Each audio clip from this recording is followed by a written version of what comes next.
Good morning. Welcome to the first day of the launch workshop. I am getting my tablet here so I can see comments as they happen. And then I'm going to put my camera on the above thing so you guys can see what I'm doing. I did decide to get rid of the double camera program. I was afraid it wasn't going to be good enough quality, so I decided not to do that. I might try it again later, but I think the problem is the Wi-Fi here at my tiny house is just not strong enough to support the double camera. So I'm going to put the camera above here, and we're going to get started. So give me just a sec. Oops.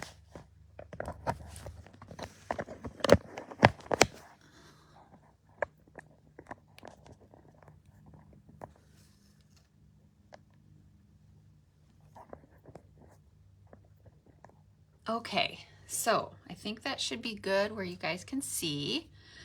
Sorry about the moments of blur, but this is my little tray of things I needed for the first day. And I was gonna show you, like, here was my supply list. I needed all those things. Here's the schedule of what I'm doing. I have a schedule for each day. I have notes for each step of each painting. So, I mean, it kind of is a process to paint this many paintings in 3 days or so. So, I'm going to get out my large messy mat here because I won't be using it for sure. And we're going to get started. So, of course, you're all in the group. You can watch on the replay or whatever, but you must be commenting and participating as far as, like, comments, answering questions, asking questions, answering questions, whatever, to be eligible for the prizes. So make sure, even if it's on the replay, you can, comment, ask questions, and I'll still respond. I'm not gonna do giveaways at the 11 o'clock live. I'm gonna do every day at the 6 o'clock live, and so I'll take posts from both the 11 o'clock and the 6 o'clock, and I'll do drawings on my page. So the first thing that we're gonna do, I even labeled, like, my paper so I made sure I had all of the papers I needed for each of the lives. So I'm going to set my little tray down here on the floor. And the first thing that we're going to work on, this is the leopard paper, or the paper for the leopard painting. And I am going to start with it first. Just like, because each one is going to be like step by step, but we're going to do them in stages each day. So the first color I'm using is called Fig Mist, and it's one of the Yvette Saint Amant colors. It's kind of a grayish lavender, so it's a really pretty color. I just got a little dollop of it. That's probably actually too much, more than I needed. But I'm just going to kind of create some blocks of color on this paper. There's no rhyme or reason to where I'm putting them or what. This is basically just a kind of a first layer of this painting, and there, like, truly is no pattern. That's the word I'm looking for. I mean, I just literally am brushing the paint on and using blocks of color, and then I might put some over here. So this is a completely random where you want the paint. And I'm just stopping at this, like, that's all I'm doing with this. So I might be zoomed in a little too much. Let me see if I can. zoom out a little bit. Oh, oh, not that, not that. That's not what I wanted. There we go. Okay. So I'm out of that color, so I'm just stopping. I'm just gonna stop with that color. The next color I'm gonna use is called Coral Peach. And let me find it here.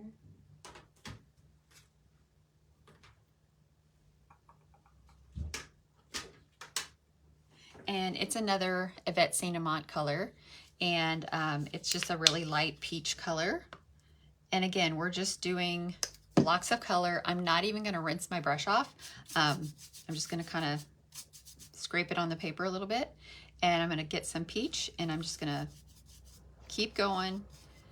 I'm not even worried about the two colors mixing together because, again, this is the first layer of this painting. So I don't really, I mean, it's going to show somewhat, but I'm not worried about what this first step is going to look like. So, because it's going to be covered with so many layers that, and that just helps create dimension and interest in your paintings. So that's why I wanted to show you this, this painting and this technique. So, and I really don't know each day. Oh, hi, Lisa. I really don't know each day how long each live will be because, like I said, I'm working on multiple paintings each time, and I'm trying to do the steps in a certain order where when something has to dry, I just move on to the next one. So again, I've used all of my peach color, so I'm just going to move on to the next color, which is Minted Aqua. And it is just this really pretty mint green color. It's from Bowne Art. So I'm gonna get some of that color. I'm just gonna kind of scratch my brush off again here like this. And I'm gonna put in some of this greenish color.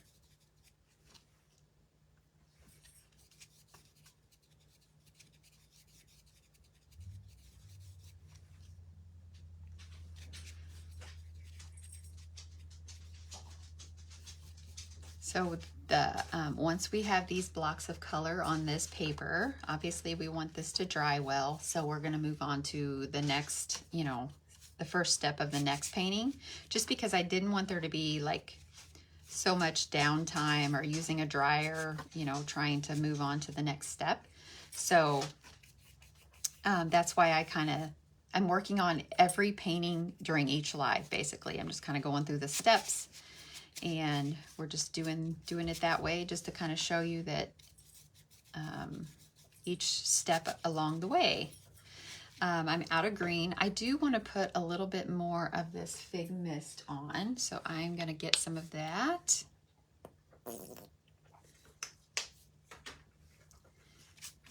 And we're going to get some of that up here. And this, like I said, this step here is completely random. Like you don't have to be, your brush strokes don't have to go any certain way. The paint doesn't have to go any certain place. I mean, it's completely like random and wherever you want it.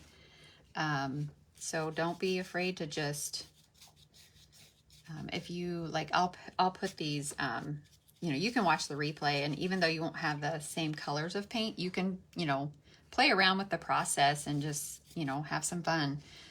These type of paintings are really fun because there is no rhyme or reason. I mean, it's just putting paint on the paper wherever you want and letting your mind is free of everything. There's no stress about it. There's no thinking about it. Just putting the paint on and moving on, which is what we're going to do now. I have pretty well used up all of that paint. And as you can see, I have some white spots, but I'm not going to worry about that because, again, this is the first layer of this painting.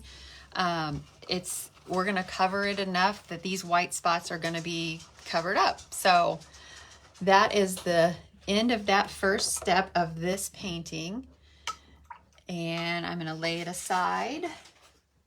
And the next painting the next thing we're going to do is put my basket down there and I can't reach it, is we're gonna, you saw the crackle, the striped crackle painting that I am doing. So I have that here. Oops, that's the wrong brush. I have already put the base coat just because I didn't want those steps to be like, those take a while to dry. So what I went ahead and did was I put I already put the base coat, and also I put, sorry, I'm looking for the right brush here. This is the one I want. I already put the crackle on this, which is why it's so shiny, but I kind of wanted to show you the process of crackle, because it is a bit of a process, literally, because you want to get, I'm going to move this tray for a second. You want to get quite a bit of paint. So I'm going to have a big scoop of white paint here, because you want to load up your brush quite a bit. My chair is wanting to roll away. There we go. So, you know, I kind of put quite a bit of paint on my brush on both sides.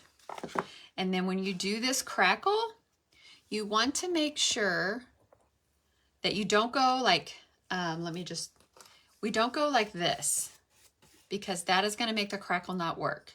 So when we do crackle, we start at one side and we go straight, and then if we run out of paint, just flip our brush over and keep going the same direction, but don't go backwards. That wipes the crackle effect off, because it literally does start crackling right away. So I'm going to start on this side, and I'm just going to drag my brush across, and I'm going to flip it and go across this way.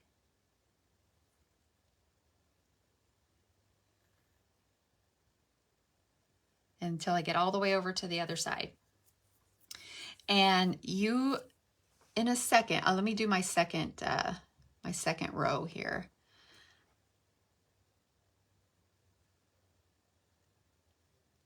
I try to kind of alternate where I pick up my brush, so it's not always in the same spot, like going this way, which is why I kind of left some space here, but I can just drag that beginning paint across. But if you can, I don't know if you can kind of see right here, it's already starting to crackle. So if you went back across that, it's going to wipe that off. It's just going to cover it up with more white paint, and then you're not going to see that effect. So I'm just going to keep going along with this process of painting this crackle on, or the white, to get this crackle effect. Like I said, I already painted the crackle layer on here.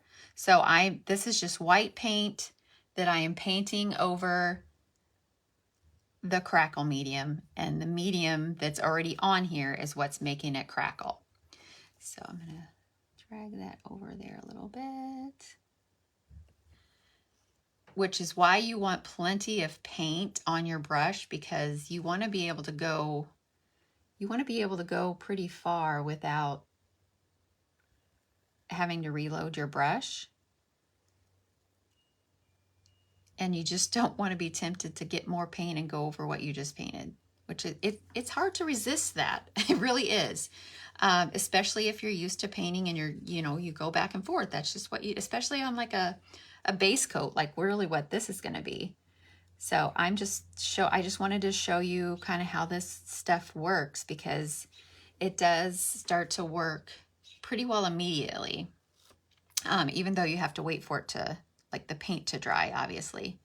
So there you can really see this crackle starting to work. I don't know if it's zooming or if it's blurry, but because I can't see, I can only see the screen in front of me.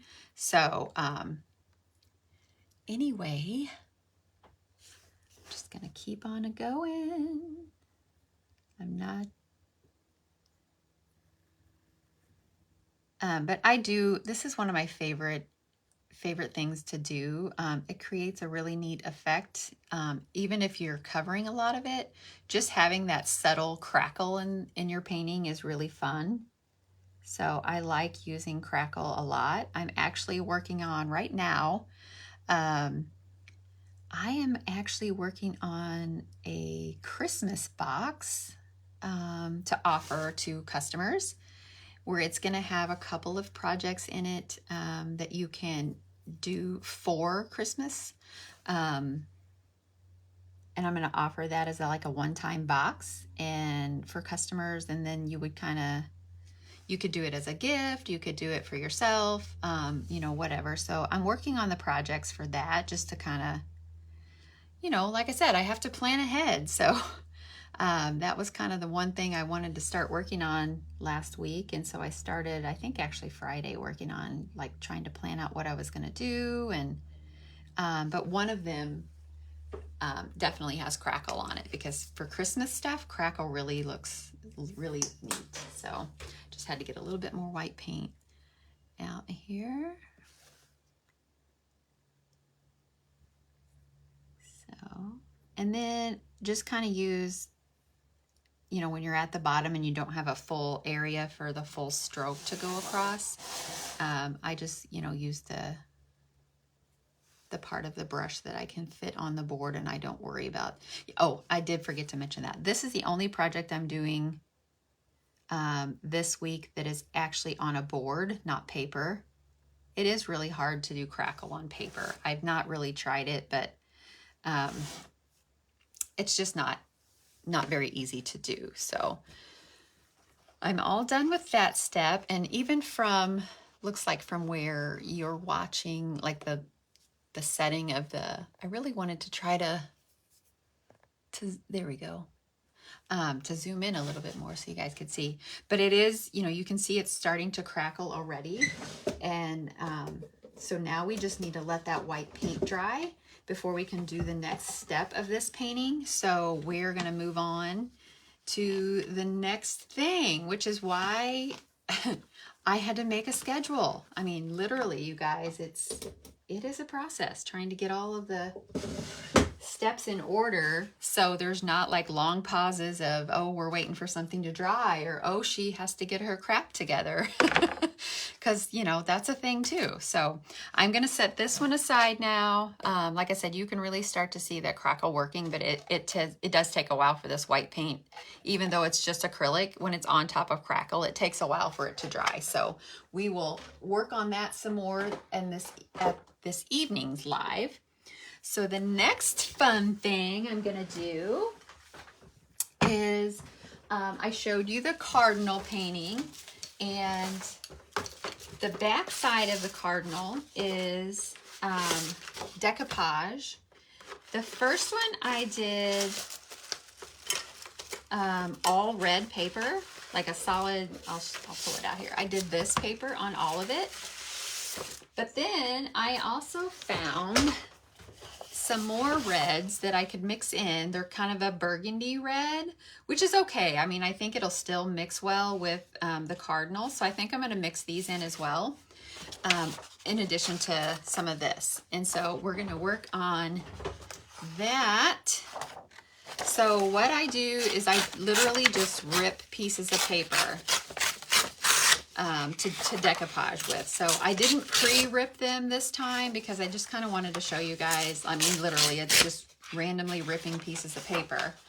And I don't try to make sure anything is like the same shape or the same style, or, I don't even stress about it.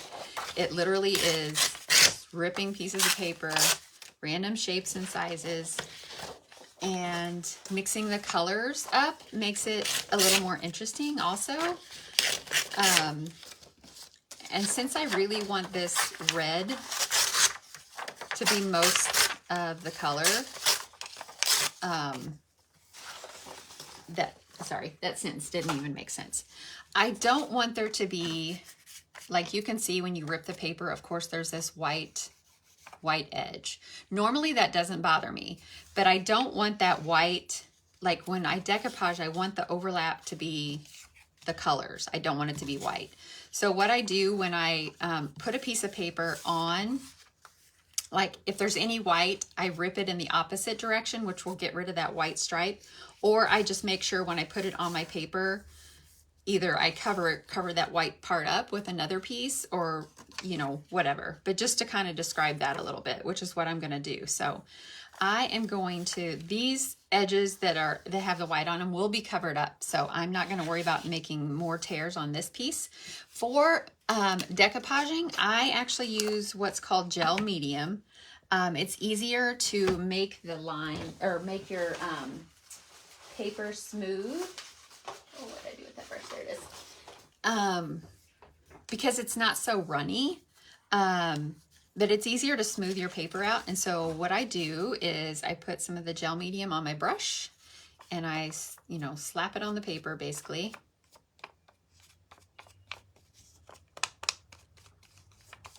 Or you can put it, you know, you can put it on the back side of your scrapbook paper, or you can put it on the piece that you're getting ready to put paper on. Either way works fine. So then I kind of put this on there, and then I take my brush and I smooth it out, trying to get all the bubbles that are underneath, just like so.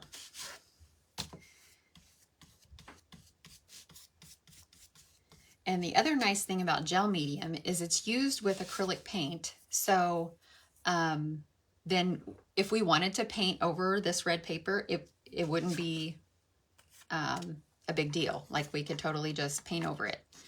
So now I'm going to take this kind of paisley paper. I'm going to overlap right here. So this white's going to be covered up, and this straight edge will be covered up, which I also don't like when I'm doing decoupaging. So I am going to put, I'm just going to continue with putting it on the back of this paper. But yeah, I don't like straight edges either, so I'll usually cover those up, or I'll put them on the outside so I can get rid of it. Which way did I have that? There we go.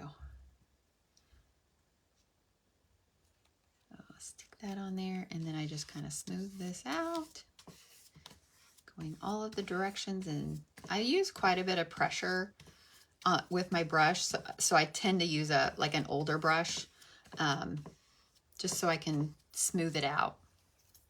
And now I'm going to get a piece of this checkery paper. And let's see. Pop that off a little bit.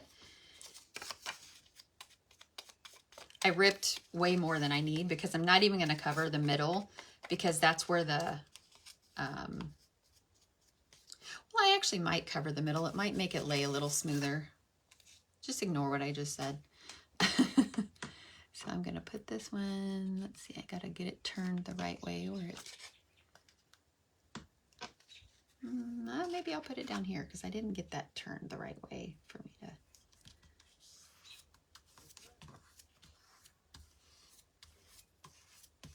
Okay.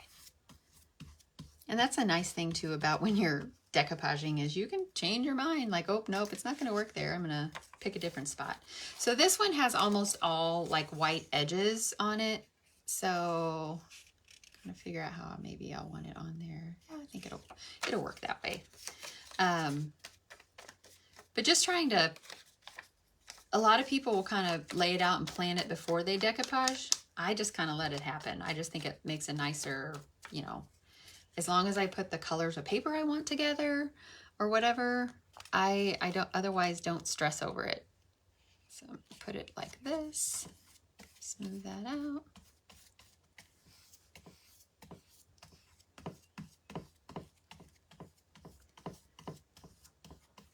And then I did have a white edge there. I just didn't even notice, but it's okay.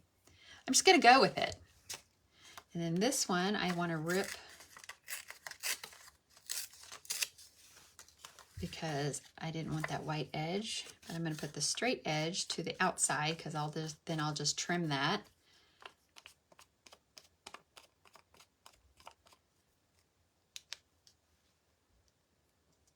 And then smooth this out.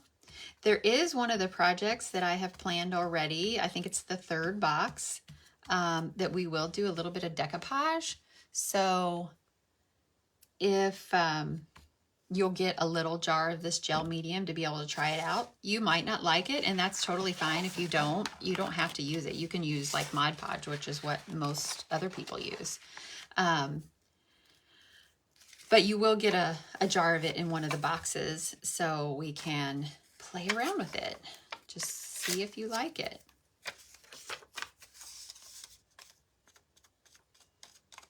Neither this one nor the one in the project box that I've already created will have, like, we're not painting on the paper in either of these projects, so it doesn't matter that way. Just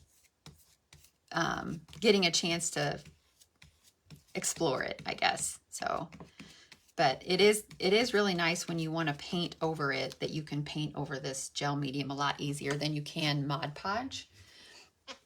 So that's why I like it. Use this little piece.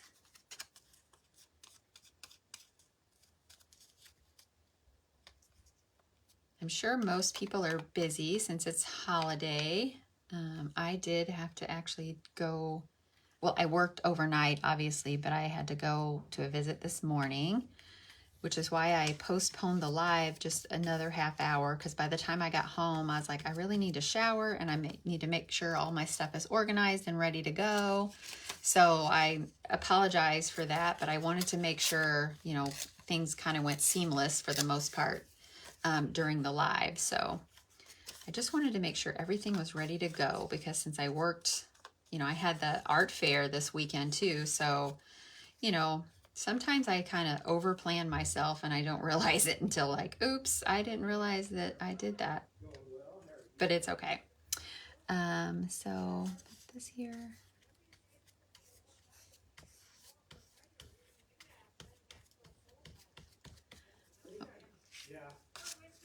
Use this one.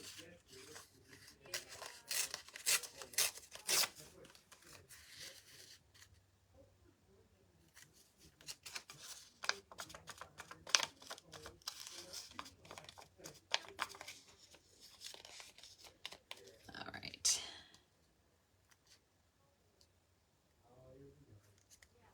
I'll put that straight edge on there. There we go.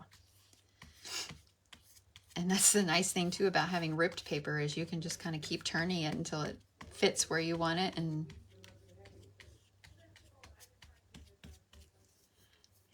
I think I will, like I said, I think I will. I'm not going to worry about white edges or whatever, but I'm going to go ahead and Mod Podge some paper in the middle, just because I think it'll make it a nicer finish in the middle if I just go ahead and do that.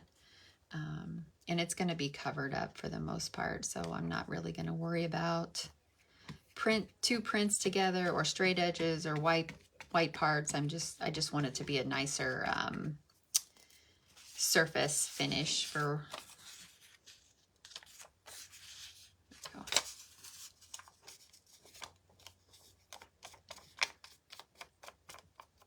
I made Doug and the dog go outside for a while. It's nice here, which it wasn't nice for a while here. It was cool and rainy, and Luna likes being outside and just lay outside in the grass. But he said she wouldn't even go outside yesterday. He's like, I think she was just out too much the day before and just was like, no, I'm not doing this today. So it was kind of funny that, because normally she loves being outside, but they sat outside Saturday almost all day. So, all right, so that is all done for this step. We just let this dry. Again, that's why we have multiple projects to do, multiple steps that we're gonna do, because I don't want there to be huge pauses of waiting time for you guys. But we're done with the Mod Podge stuff, so I'm gonna set that aside. And I am going to put this up, and then you can see on the back, I've overlapped in I think every spot. And then when this is dry, I'll just take some scissors and I'll just trim around that off up against the paper where it's a straight edge again. So I'm gonna lay that aside. Got lots of laying aside, and I'm gonna get a baby wipe out here and kind of clean my hands off a little bit.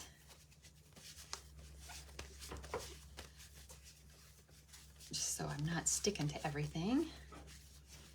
And then the scraps of paper you have left of, you know, the paper you used, you can either toss those or you can save them for another project. It depends on what you want.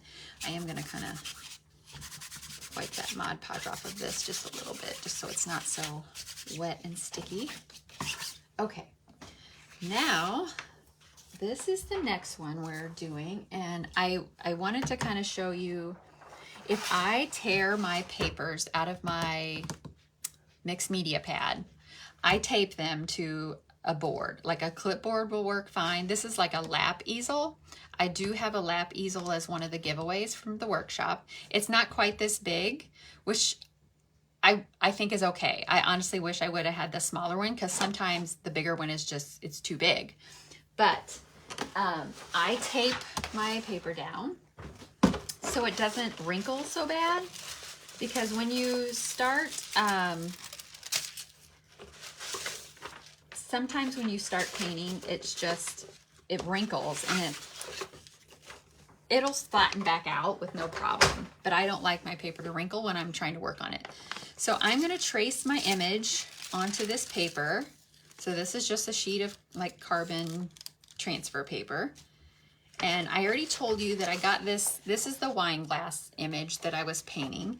And I already told you that I used a Pinterest image is where I got this. So this is just the black and white image from, I printed it in black and white just to use as the tracer. So I'm gonna kind of line this up, and I don't necessarily trace every single thing. So I wanted to show that to you also.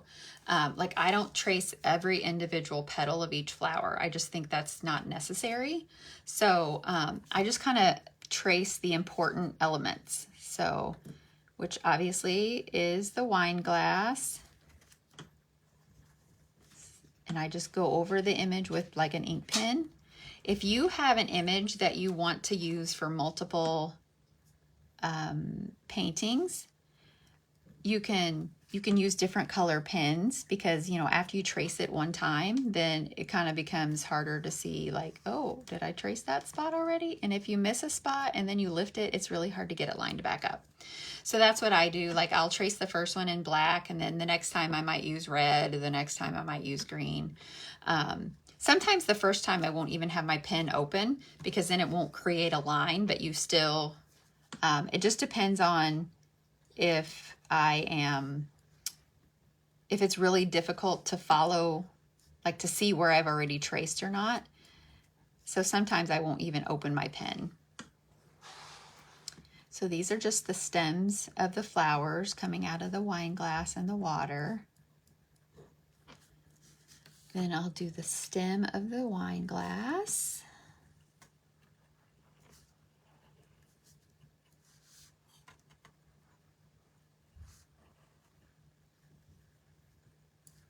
And then I'm not going to trace where the table is. I'm just going to worry about that later. So then I'm going to come over here, up here. I'm going to paint the center. Sorry, not paint. I'm going to draw. I'm going to draw the center of these daisies. I'm going to draw in where some of the leaves are. Then when I get to the flowers themselves, sometimes I feel like I'm concentrating too much and I can't talk and draw at the same time. But when I get to the actual flowers, I don't, like I said, I just kind of go around where some of the petals are. I don't worry about tracing like all the way to, you know, to the center of each petal. I just want to kind of get an idea of where they are, and not stress too much about each individual petal, because when you paint, you know, it kind of like, you just kind of let the paint go where it goes. And so having the whole image traced isn't necessary, because you can just kind of then make the paint go wherever you want it to. Painting some more leaves, paint this. Oh, I keep saying paint, trace this. All right, and then I don't remember if I traced that leaf where these little viney things are. I am going to just draw in where the stem of that is. I'm not going to draw in those little little pieces of the vine. I'm just drawing in the actual vine, and it makes it much easier to create that vine if you don't draw in every single little bubble leaf or whatever. Then for this rose, I'm just going to kind of trace in kind of where the outside of each petal is.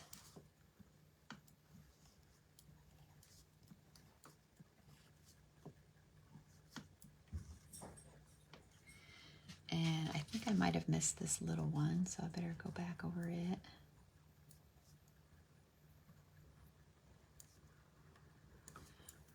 And then I think I got all of the important pieces. And so kind of what I do before I completely lift everything is I put my hand in the middle of kind of in the middle of the paper, and I just lift up the carbon paper to make sure I got all of the important parts. That way, if you miss something, you can just lay it back down and it's in the same spot. So that's kind of the process I use where I won't move the tracing paper before I make sure I've traced everything. So I'm done with that tracer. I'm going to take that off, take the carbon paper off, and now we're just left with the image. So then what I want to do, so we don't kind of lose that image, is you can paint over the graphic lines with just a liner brush and a little bit of like a dark burgundy-ish purple. But I'm just going to use a Posca pen, which I recommend using just because it's easier and it's quicker. So a Posca pen is like an acrylic paint marker. You'll get some of these in your boxes as we use them also. So, and I think it's backwards on your screen because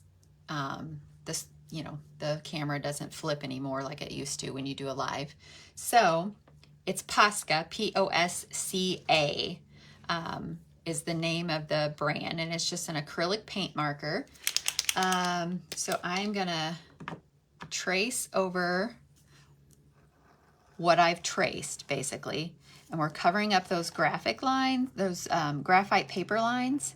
What that does is two things: is it keeps those tracer lines from disappearing when you start to use some paint, and it just kind of creates a nice outline for you to work with as you're painting. And I'm just using royal blue just because there's a lot of blue in this painting anyway, so I just decided to use blue to go over my tracing lines. And as you can see, I'm not being super perfect. I'm just kind of tracing where they are.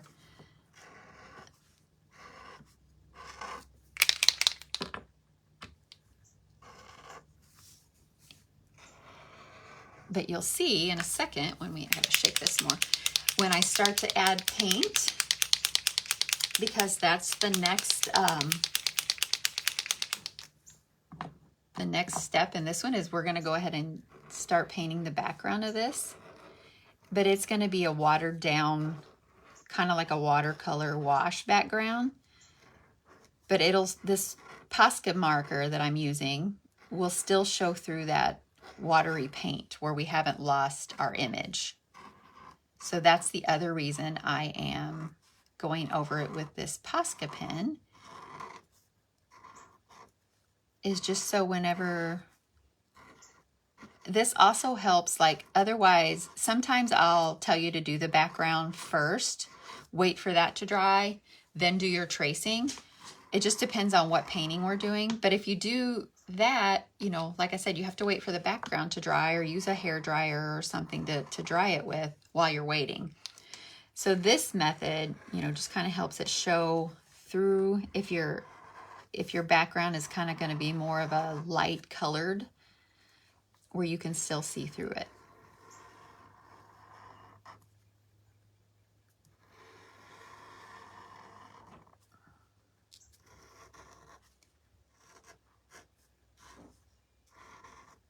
I know in the second box for sure there's one of these, and then again I think there's another one in the third box. So you're going to be getting some of these as well to add to your tools of artists if you end up subscribing to my box. It looks like maybe a couple of people are watching. If you are watching, tell me where you're at and that you're watching, because you know you have to comment and be interactive to be able to get the prizes. So, so don't just, you know, let me know where you're watching. If you have any questions, definitely ask questions, because you know I want to be able to answer those during this workshop for you. So so we're done with the tracing. I put my Posca marker away. The next part we're going to do is, which is why I put it on this board, is I'm going to use a color called Juniper Blue, which is another one of my Yvette Saint Amant colors. And we're going to be using a marine blue also, which is kind of a dark teal green. And I think that's the only two colors. Oh, then there's honeysuckle is the other color, which is kind of a, I don't really know, kind of a dark peach color. So how we do that is I already have my, I'm going to show you the bigger brush that I use when I do this. I use like a 1.5 to 2 inch brush when I'm doing this process. So what I do is I just kind of put drops of paint in various places onto my painting, like just little drops.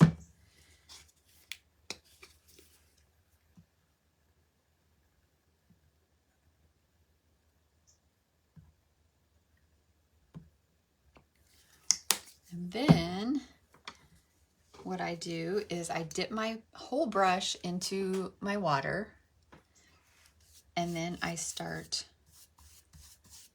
spreading the paint around.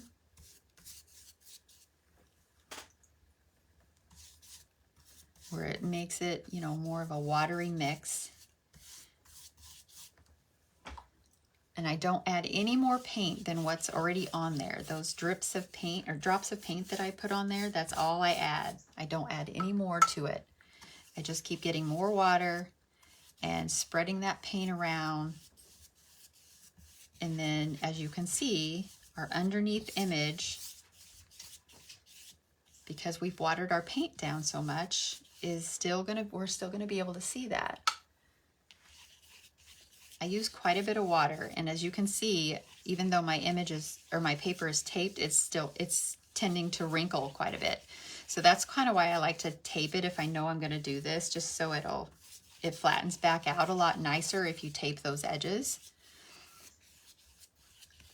Then what I do is I'm going to rinse this brush out a little bit. You can kind of hear my sloshy water. Because I said I have this honeysuckle color too. So what I'm going to do with it is I'm actually putting a couple of drops at the top, but I'm putting it on the tape, not on my painting. And the reason why is I'm going to get some, make sure my brush is rinsed out good.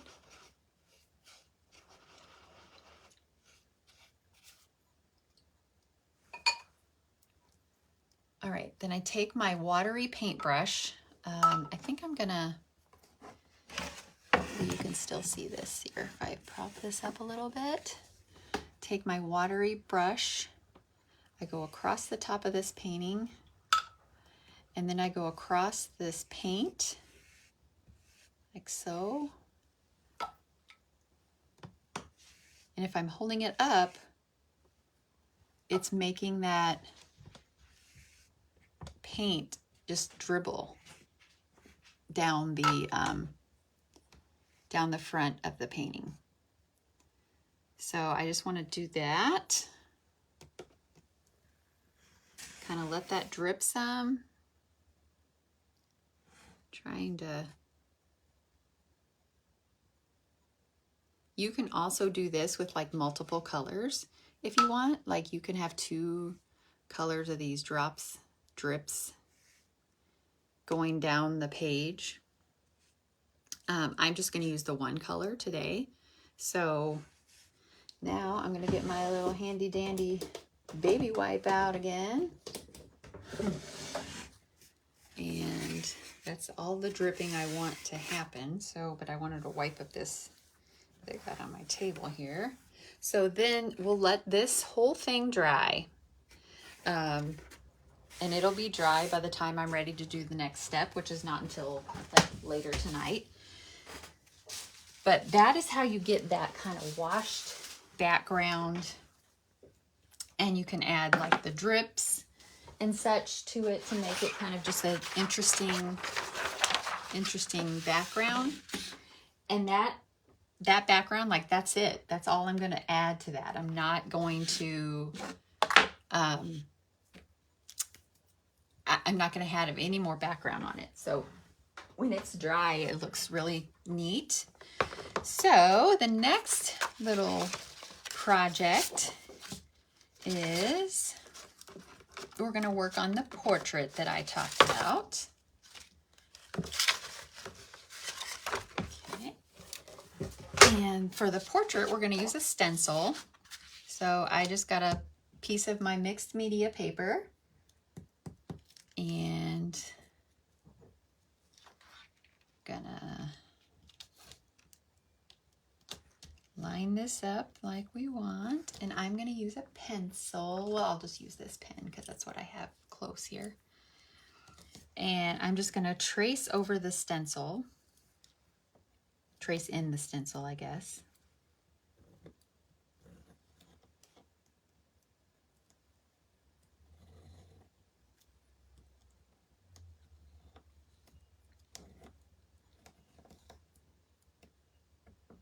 Onto my page. These stencils, I found them, I was looking for a stencil for something else on Amazon and I stumbled across them and I was like, those are so cool. They reminded me of a class that I took and I really liked it. And I was like, oh, those would be fun to do too. Actually, it's a class with of Yvette's that I took that was actually whimsical portraits. And these stencils just kind of reminded me of those. And I just thought those will be so fun. So I ordered them and wanted to kind of do something fun with them. So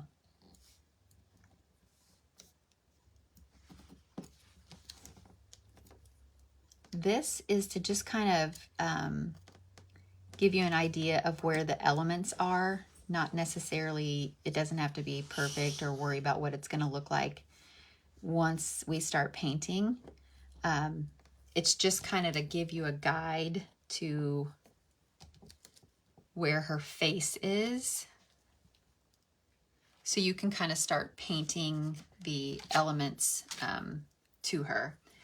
And so the same thing that I did with the wine glass, I'm going to go over that tracing with my Posca pen. So I know where that is.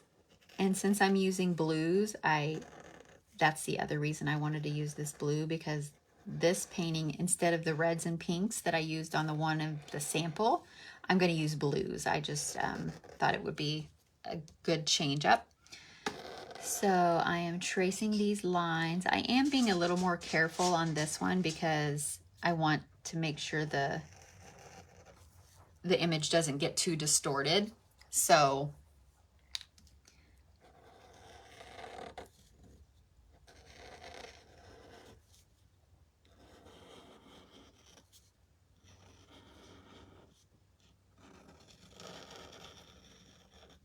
I'm just going a little slower and being a little more careful about where my hand goes. So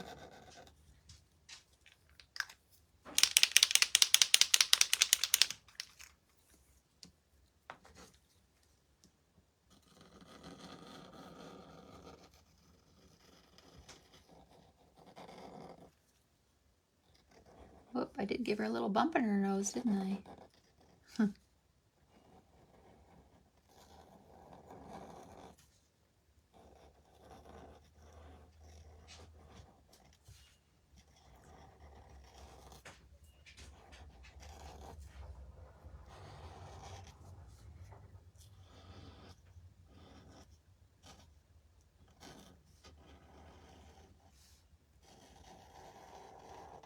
Okay.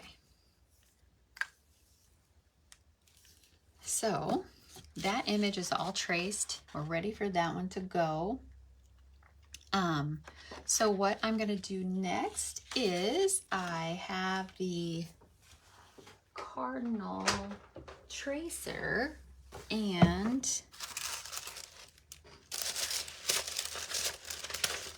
since I decided to use,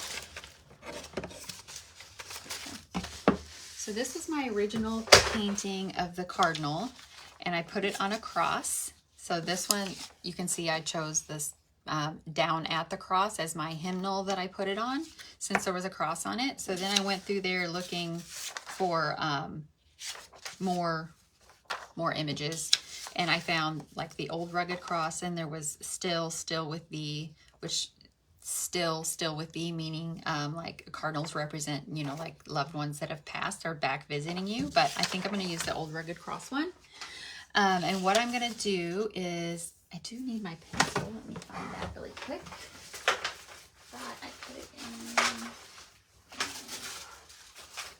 the box, but where did I put it? I probably put it back in the jar and just didn't realize it. Okay, so I'm going to use a pencil because I want the tracing to be very, very light. Because as you can see, there's really no outside edge to the cardinal. It's kind of made with like these swish, swish, swish little strokes. So I didn't want there to be a line. So that's why when I initially did this, I just used a pencil, and I might just have to draw it on there. I don't know that without my light box, that that's going to show up too good. So I am just going to kind of freehand this. You guys would not have to do this in the group. I would always give you a tracing, which I could trace it, but then there's going to be that dark black carbon line, which I don't want. On the cross it would be okay, but not, I don't want that in the cardinal. So I'm just going to kind of freehand draw this on here. And I'm not even being perfect. I'm just kind of drawing where it should be. So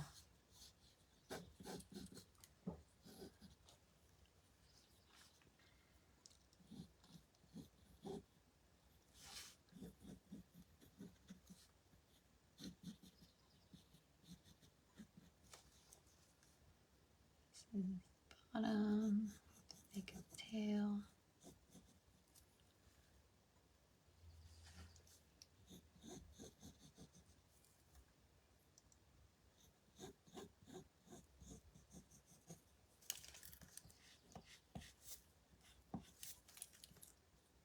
Make him kind of plump, a plump little cardinal.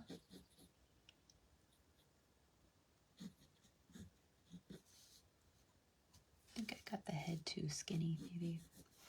As I start painting, I'll fix it, which again, you guys would not have to worry about. But so normally I would have had like my light box up here. I didn't think about needing it, so but I would have like put the light box on, and it would have, you know, shown through, and I could have traced it a little better, but I'm not worried about it. I'm just gonna, because I'm gonna leave this here for me to look at. So what I need for that is, throw that away. I'm gonna paint the cross, because then we want it to dry. So I'm gonna use a couple of different colors here that I have. This one's called Marsala. It's kind of a reddish brown color. And then I need this other one called Golden Honey. There it is, which is a light tan-ish color. That I'm just going to kind of paint and mix the two along as I kind of go. So get this color first. I'm going to kind of turn my page where I can kind of see my line a little bit and try to have a steady hand as I'm going, trying to make a straight edge to the cross for the most part. It doesn't have to be perfectly straight because obviously, you know, crosses are made from pieces of wood that are not always straight. And I'm picking up a little bit of that golden honey also and kind of mixing it in to make a different, you know, more of a natural looking piece of wood because it's two different colors. So then I'm going to turn to this side and go this way.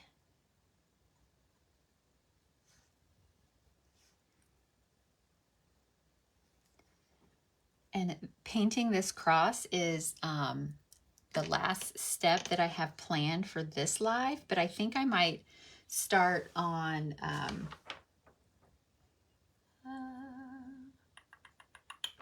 another part of, like, I can start the portrait because there wasn't anything wet on there. Just because I think it's actually been less than an hour. I was going to try to keep all of them to around an hour to an hour and a half. I just didn't want to go too long on any of them, but since I still have some time, I might start that one just so you guys have plenty of time to kind of see each process and get your money's worth. Because we would need to let this, obviously the cross dry before we do anything else on it.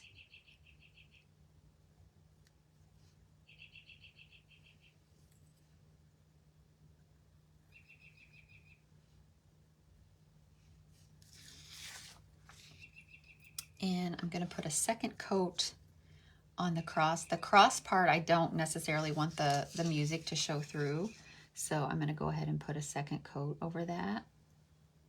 I want it to be more of a solid image, not the not see-through like the cardinal.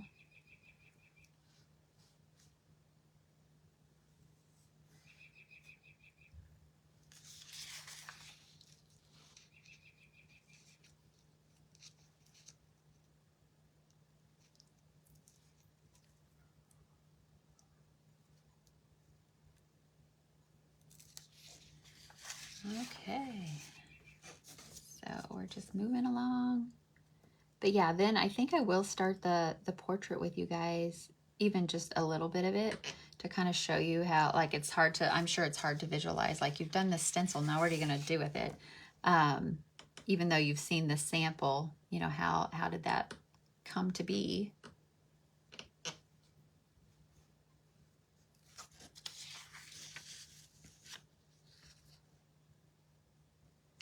Now I'm just picking up some more of the individual colors and kind of putting that on there, just making it more dimensional looking.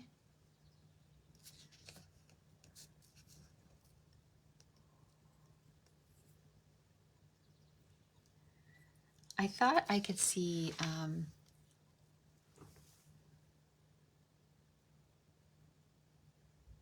comments. So if you've commented and I haven't answered, I'm sorry, but I thought I could see comments on my tablet, which is why I have my tablet set up in addition to, like, then I can see what is going on. But if you've commented and I haven't answered, just know that once I get done with the live, I will go back and look at comments and answer any questions that you've had. So I'm going to set this aside to dry. Again, that's like the word of the day, right? Set it aside to dry. And I'm going to pick up this portrait, put it back over here. Oh, the other thing I did want to point out, especially with these, with smaller bottles, something I tend to do, like, as you can see, I got too much of each of these paints. And if it's not mixed with something, I just scrape it back up and put it back in the jar or in the bottle. I don't like to waste paint, and I love this Yvette Saint Amant paint anyway, so I want to save as much as I can. So I just kind of pick it back up with a brush and scrape it back into the bottle. when I've gotten too much. I thought I was probably going to have a too much, but okay. So that's another little tip from me. And then I like these little plastic, I haven't used them before until just this week, but these are little plastic, I think they're plant trays. Plant, not paint, plant. But I got them and I really like using them because they just clean up really easy, and I can just use it and move on to the next one.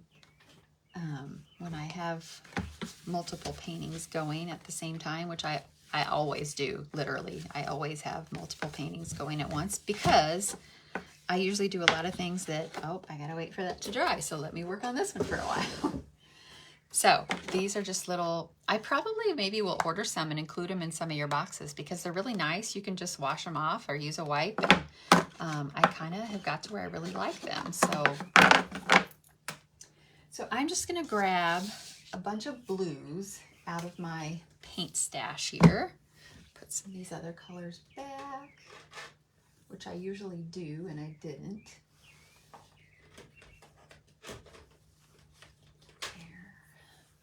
This one back over here. So I'm just gonna grab a bunch of these blues.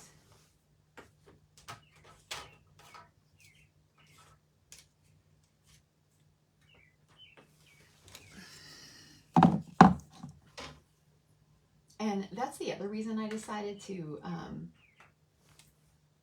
use blues is because I have so many blues that I thought it would be really pretty to just kind of mix all these blues. So what I did on the other one is I kind of picked areas like her eye, and I would kind of like highlight that with a lighter color, and then I just kind of pick areas that I, make it a little dimensional. So since we had extra time, I'm gonna work on that. I'm gonna get a little bit smaller brush from over here in my arsenal of paint brushes.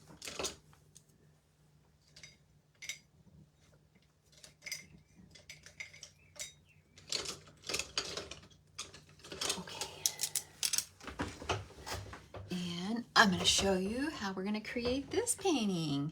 This one was really fun. I really enjoyed doing it. So I'm going to use this. It's called Watery Blue. It's a folk art color. And that's going to be like her eyeshadow color because I might go back and put like a little bit of silver on there or something to kind of highlight it a little bit. So maybe.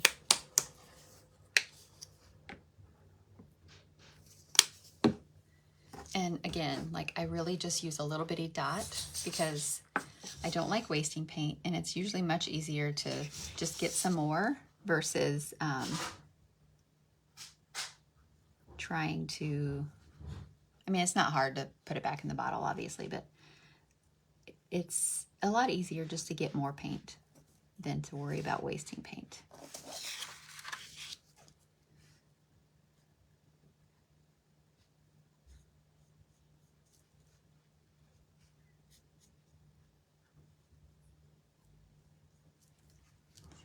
That. And then I'm going to kind of take this and go along the edge of her nose.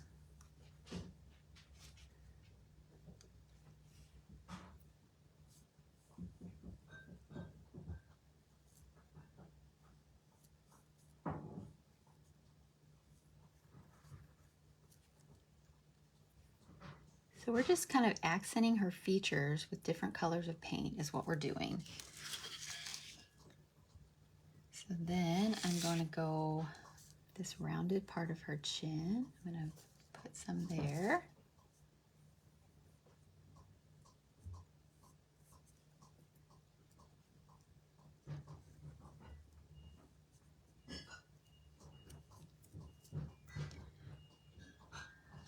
Put some in the curls of her hair.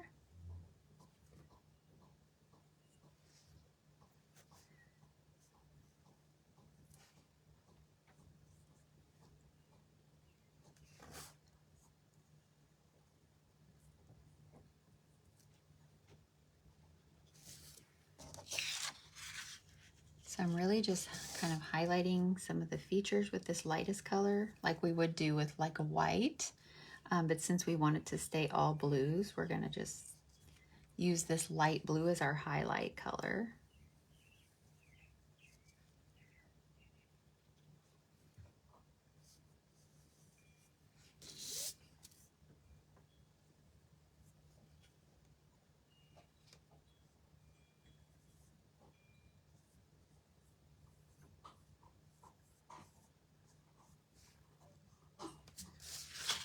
Then I'll probably go back and kind of put a second coat on some of these.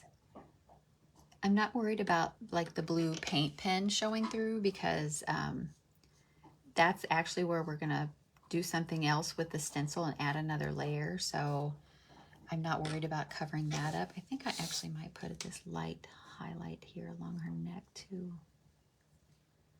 on her neckline.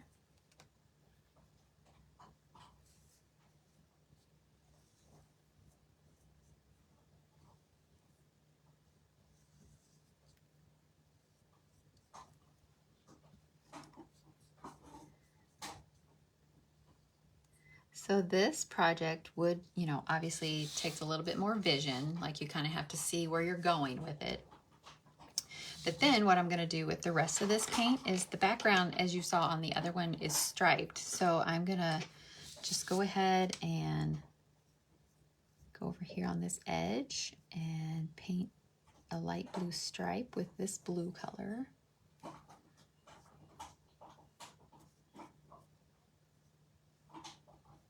And the stripes that I painted, I wanted to be like different widths along here. So this one I'm just going to keep very thin.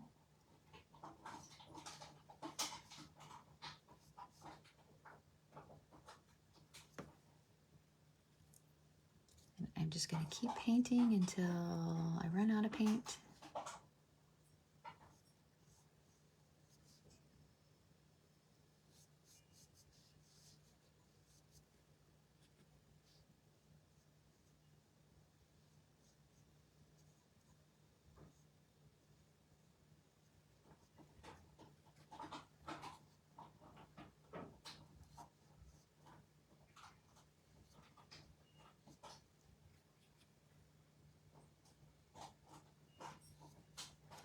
Get a little bit more paint just so I can finish this stripe here, and then I'll get a different color of blue and do some more of her face. There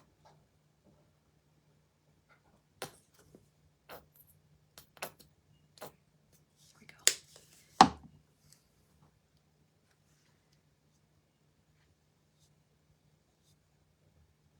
And I don't worry about being perfectly straight with my stripes either. I just kind of eyeball it. Painting obviously is not about perfection. It's just, you know,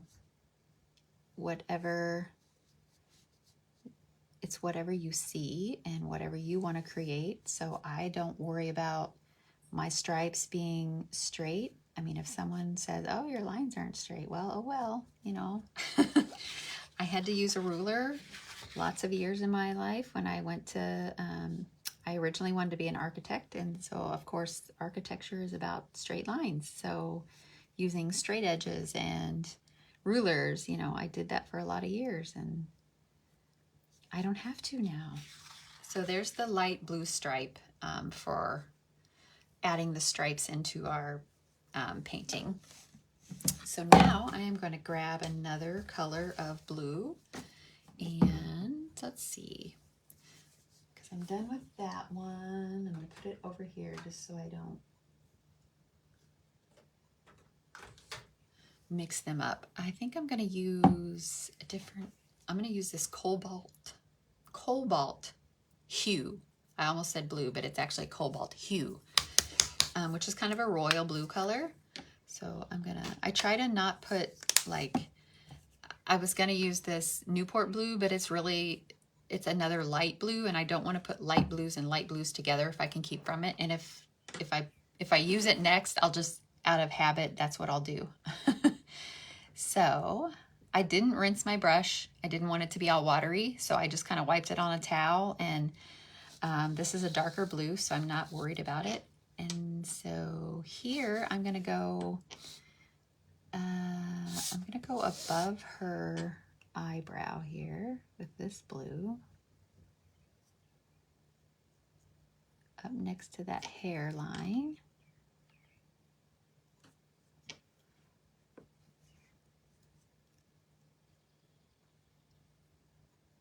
Again, like I said, you kind of have to have your vision all figured out as you go, because as you can see, there's really no edge to her face. So I kind of just created a line there and know that I want to stop there as if that's the edge of her forehead.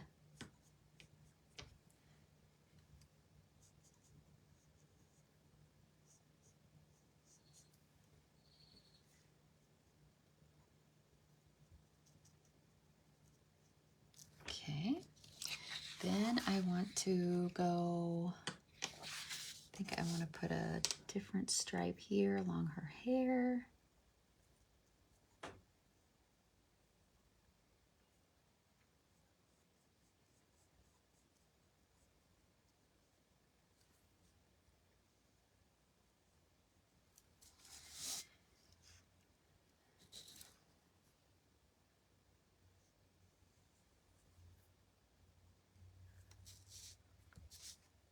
And I did not pre-plan this painting out because since I chose to use different colors and a different stencil altogether, because I just kind of wanted to show you how this type of painting, you just kind of go with it. Like pick a place to put that color in and go. You know, don't hesitate, don't think too much about it, because in the end it's gonna look really cool with all the random colors. And you know, as long as you kind of accent the different highlights of her face, it really ends up turning out really nicely. So I wouldn't worry too much about where you're putting each paint color. I would just, like I said, once you decide, don't hesitate, just go with it. Overthinking is when you kind of go, oh, and then it didn't turn out the way I wanted. I've seen it happen.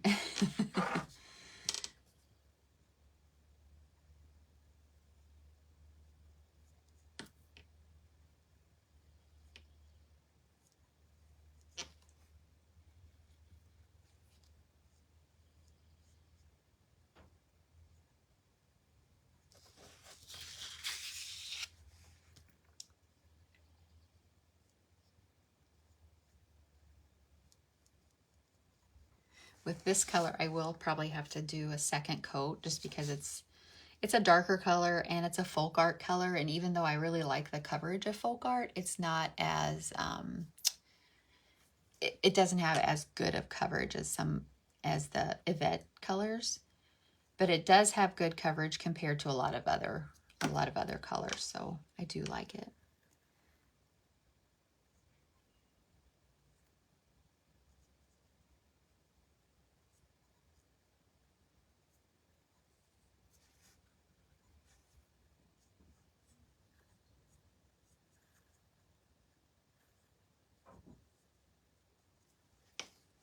But you can kind of see with each different color I add, like she's really already coming to life a little bit.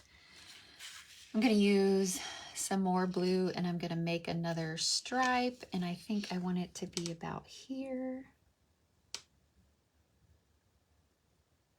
About that wide, maybe.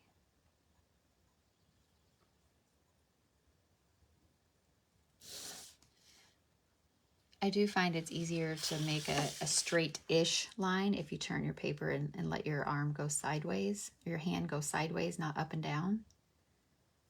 I think that is a preference. You know, some people might think it's easier to go up and down to make a straighter line. So, but like I said, I don't really stress about it being perfectly straight.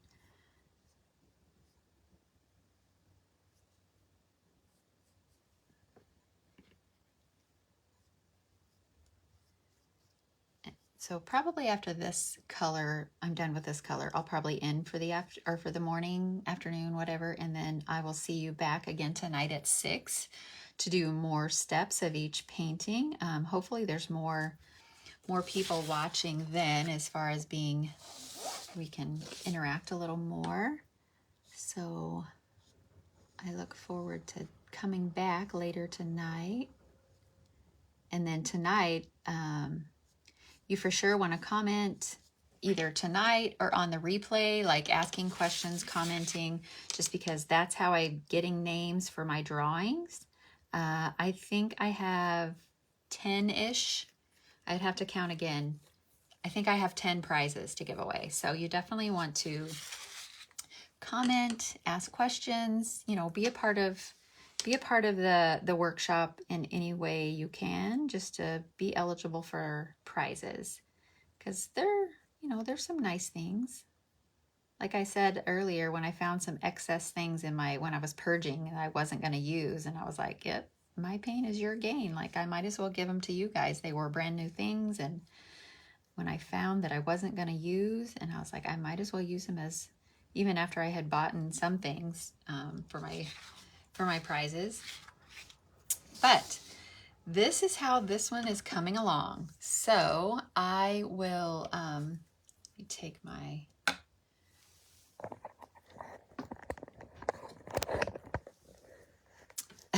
hi.